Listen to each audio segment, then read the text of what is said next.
By far and away, the majority of people in your medical school class are going to come from a background where they've always wanted to be a doctor. Ever since they were a little kid growing up, they wanted to be a doctor or a surgeon. And so everything they did in college was to set themselves up for that. You know, they were a pre-med major or they studied biology or chemistry.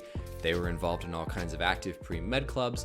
And so everything in their life has been leading them up to this moment when they start medical school. And if you're like I was, where you came from a non-traditional background, that can really throw you off and make you really stressed and feel like you don't belong whenever you get ready to start your training. Welcome back to MedEd Insights, everybody. This is Brian. Today's video is all about life as a non-traditional medical student and the important things to know as you begin your medical career coming from this non-traditional background. A lot of people who start medical school had some sort of major in something like biochemistry or biology, chemistry, some sort of science field to set themselves up for medical school to be optimally prepared. But the other side of that are students that you would consider as non-traditional.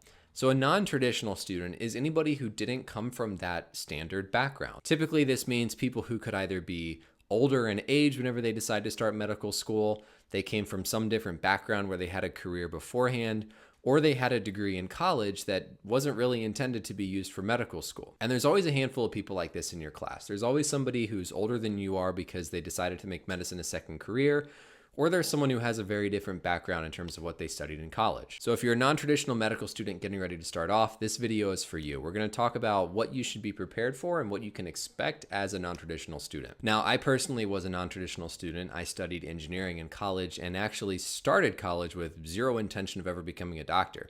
It was something I might have thought about periodically as a kid, but never anything that I actually thought that I was going to devote my career to. So my specific background for talking about this more so comes from being at the same age as the rest of my classmates, but from coming from a background where I never intended on being a doctor and then had very different training before medical school started. But I think the same concepts apply if you're in a similar position where maybe you studied science in college, but then you had another career for 10 years or something and decided to go back. So the first thing you're probably thinking if you're in this position where medical school is coming up here in a few months and you're non-traditional is, am I really going to be prepared? Or, am I too stupid to handle this, in other words? And I'll be totally honest with you, when medical school starts off, you are going to feel like you're a little bit behind everybody. But that makes total sense when you think about it. So the classes that you're taking early on in medical school are things like anatomy, biochemistry, microbiology, things like that. And so the people who were in some sort of pre-med major like science or chemistry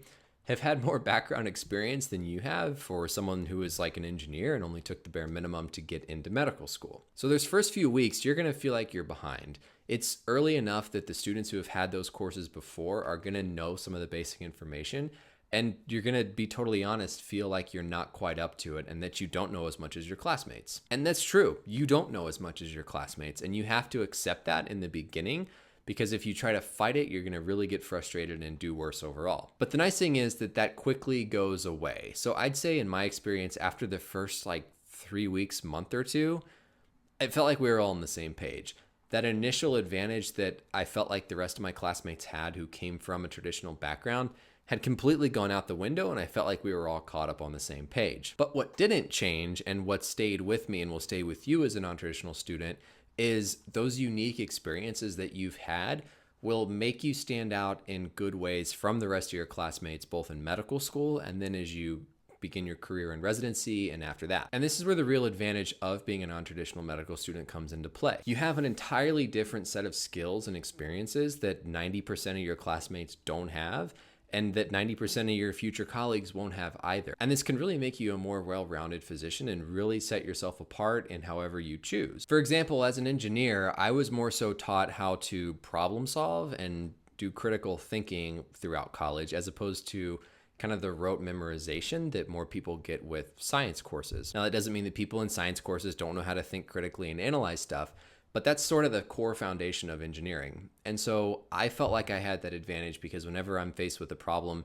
in medical school or here now in residency, I have a different approach and mindset of looking at how to come up with a solution. And I look at it from the perspective of an engineer, just in terms of how I gather my information, how I process that information, how I get what other stuff I need, and then how I think critically about how to best solve that problem. And so that's a unique skill set that engineering taught me that I'm still able to apply to my training now and will be able to apply to my career later on. If you come from a background that's something like marketing or business, then you're going to have a whole new skill set of how to talk to people and how to have these personal interaction and communication skills. And there's no doubt that that's going to serve you extremely well whenever you're in medicine, because that's a huge portion of your job, is just talking to patients and talking to your coworkers and trying to be an effective communicator. So in a sense, you're almost better off than some of your traditional classmates, because it's a skill that you've already had to acquire and had to use that'll serve you really, really well in your career. And also for the people who have just had a different career and been out in the real world for a number of years, those life experiences and life lessons are going to serve you well in medical school and in residency and beyond. You've had to encounter real world challenges. You've had to deal with having a family while also having a job and a career. And so whenever you're faced with those similar challenges in medical school and in residency, you're going to be more prepared with how to handle them and how to really succeed and excel. And also a huge advantage is whenever it comes time to apply for residency down the road, you're going to stand out in a good way, because you've got this entirely different skill set, whether it's as an engineer or a musician or a chef or whatever it is, that will set you apart from the rest of your classmates. What's important is that you find what part of your non-traditional background makes you unique and helps you, and really hone in and focus on that skill. If your non-traditional background made you a really great people person, then make that your strong point.